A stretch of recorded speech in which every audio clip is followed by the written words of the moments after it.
First, though, cluster bombs. Should Rishi Sunak try to stop US President Joe Biden from sending cluster bombs to Ukraine? 0207 862 2222. Give us a call. Several allies of the US have expressed unease at President Biden's decision to send those cluster bombs. Biden has said the bombs are part of a military package that's necessary because the Ukrainians are running out of ammunition. The weapons have been banned by more than 100 countries, though. Let's have a look at what exactly a cluster bomb is. So the crucial thing is, it is a bomb within a bomb. Have a look. So here's a really old one. And you can see all the little bomblets inside. Every single one is a bomb. So many, many bombs, sometimes up to 100 of them will come out when these things are fired.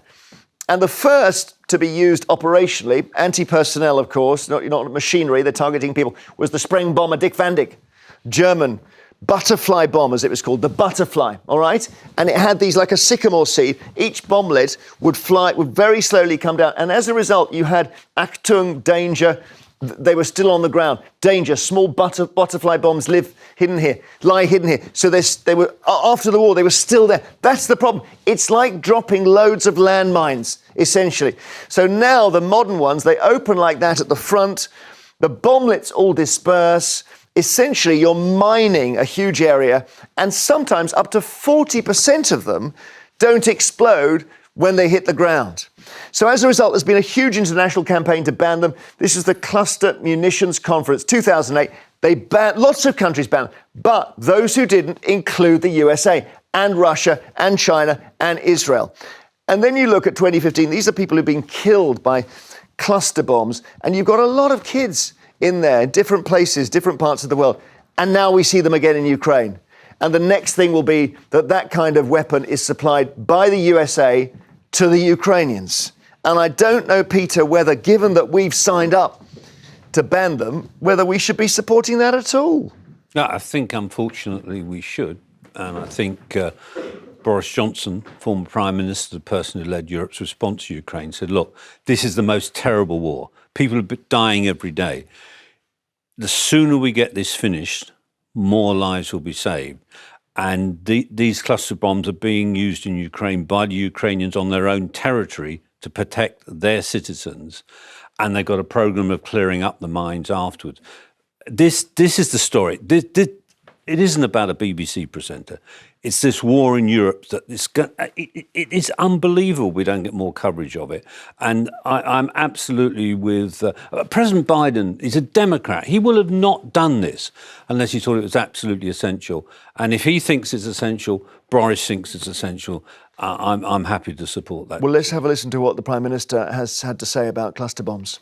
The UK is signatory to a convention which prohibits the production or use of cluster munitions and discourages their use. We will continue to do our part to support Ukraine against Russia's illegal and unprovoked invasion. We've done that by providing heavy battle tanks and most recently long-range weapons, and hopefully all countries can continue to support Ukraine. Russia's act of barbarism is causing untold suffering to millions of people. It's right that we collectively stand up to it. So I see a difference between Peter and Rishi Sunak there. Nina, where are you? Well, the thing is, we have absolutely no power to stop Biden from sending cluster bombs. Well, he's here in the country today, so Rishi Sunak can have a word. Well, look, not so long ago there was a photograph of Rishi Sunak meeting Biden in London, and they were sitting at a coffee table in a lounge of a hotel. I mean, that's hardly, equal kind of footing, as it were. Look, Biden has made this announcement, obviously with a great deal of soul searching, and we in the West are watching Ukraine fight our war for us. That's basically what it is. Ukraine is the front line for us, and we have to support them, and that's that. But the reason he's done this, because he's here in this country, he's on his way to a NATO meeting. Now, look, there we are. There's the coffee. I mean, that's. I mean, how pathetic is that? I mean, why is that pathetic? They're sitting at a table drinking tea. Yes, but that's hardly two leaders meeting equal to equal. You know, Biden has deigned to drop by and look at Rishi. Oh no, that's unfair. No, come on. We all know what. This was the Belfast meeting they had, by the way. Absolutely. But anyway, So you're hedging a bit here. No, I can I'm not see saying, you. And I'm saying, I'm saying Biden is making the statement. He's saying, hey, I am the big dog. That we mean business. He's not discussing it with NATO. All the NATO countries disagree with it, but he's going in and he's saying, and who can deny him, because America is still the big dog. Okay, Aziz in Southampton. Well, there we are. You've got to follow that, mate. Well, a couple of points. First of all, it's obvious Ukraine is losing this war. Otherwise, you wouldn't go down these desperate measures. And secondly, the utter hypocrisy of the West. Biden has gone on record to say if Russia ever used cluster bombs, that would be a war crime. Yeah. Well, listen. That point taken on that. Point taken that also the Americans never signed the cluster bombs convention, which I was talking about there. So they signalled very early on that they have them and they're going to use them if they need to. Well, it's a war crime then. If Ukraine uses it, it's a war crime. Hang on, isn't there a difference using cluster bombs when you invade another country to using cluster bombs to defend your own country? Well, okay, so at the moment, they're saying that Russia has put all these mines, mined the whole area and all that. Using cluster bombs, you're going to get even more mines there. And kill more Ukrainians. And by the way, this is a proxy war between Russia and this thing. It's not our war. Well, that may well be true, Peter, to some extent. What do you think? Well, I think that if we allow Russia to take Ukraine, it will move further afield. Didn't we learn in the 30s, if you don't stand up to a dictator, the earlier you stand up to a dictator, the more chance you have of stopping this escalating into a world war. And the fact is, it may well be that Ukrainians need more munitions. I have to say, I'm 100% behind Ukraine.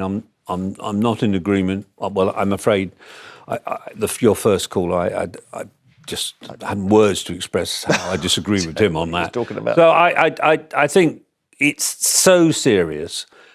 If an American Democratic president thinks cluster bombs are necessary, then it's very serious, and we shouldn't second guess this. This I see on some channels where they have these maps about who's moving. It's like a chess game. No, these are people dying every day. Because the Russians. But maps are quite useful as a way of explaining warfare. And you also have to ask, why is Biden escalating this now? Because providing cluster bombs is escalating it, isn't it? It's upping the ante. It's like, it's not it's actually. It's like saying someone starts a fight in a pub and you pick up a chair. The Russians are using cluster bombs for more than a year. The Ukrainians need to use it in their territory. I personally would like us to give fighter jets to the Ukraine. The more we give support to Ukraine now, the shorter the war will be. And more lives will be saved. And I'm not sure, as he said, and thank you for your call, as he said, that Russia are going to win it. I'm not sure, because at the moment, if you're a young Russian man, you're called into the Russian army, the last thing you want to do is go into Ukraine. It's a very dangerous place to be. After the break, more of your calls on the controversial decision to send cluster bombs to Ukraine, that American decision.